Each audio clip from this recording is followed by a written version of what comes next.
मेरे साथ 2 मरतबा ऐसा हुआ है कि मस्जिद में सिर से आने वाले एक दोस्त वहाँ अब भी मौजूद हैं जिनके सीने पर बाईं तरफ दिल की जानब शल लगा था और वहाँ दर्द से लोग गिरा रहे थे, गिरे पड़े थे।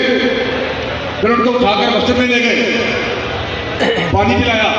जब उनकी तबीयत थोड़ी सी बहाल हुई तो उन्होंने कहा मैंने अभी बाहर जाना है, जाकर मैंने मोर्चे में लड़ना है। अभी वो ये बात कह रहे थे, मैंने उन्हें बिठाया कि आप इधर ही बैठे और मैं उठकर जरा पीछे खाऊँ तो वो इतनी देर में गेट पर पहुंच चुके थे और मैंने दोस्तों को आवाज़ दी कि भाई इनको पकड़ो। वो कह रहे थे नहीं जी मैंने मोर्चे में जाके भी लड़ना है, मैंने हुजूर की तो नमून पर करा देना है। और जब एक बंदे की शहादत की खबर आई तो उनकी आंखों में आंसू तैरने लगे कि ये शहादत तो मैंने लेनी थी और देखने गया।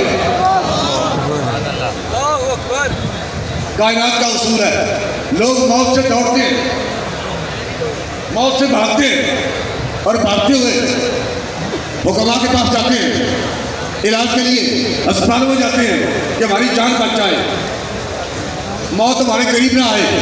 लेकिन मैंने अपनी आंखों से देखा है कि लड़के मौत की आगोश में यूं समझे कि मौत को चप्पा डालने के लिए दौड़ रहे थे।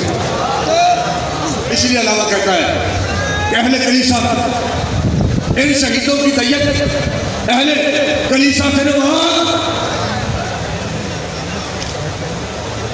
इन शहीदों की दैयत अहले कलीसा से नवाज, खून कीमत में है जिनका हरम से बढ़कर। या रसूल अल्लाह लब्बैक लब्बैक लब्बैक, या रसूल अल्लाह लब्बैक लब्बैक लब्बैक, या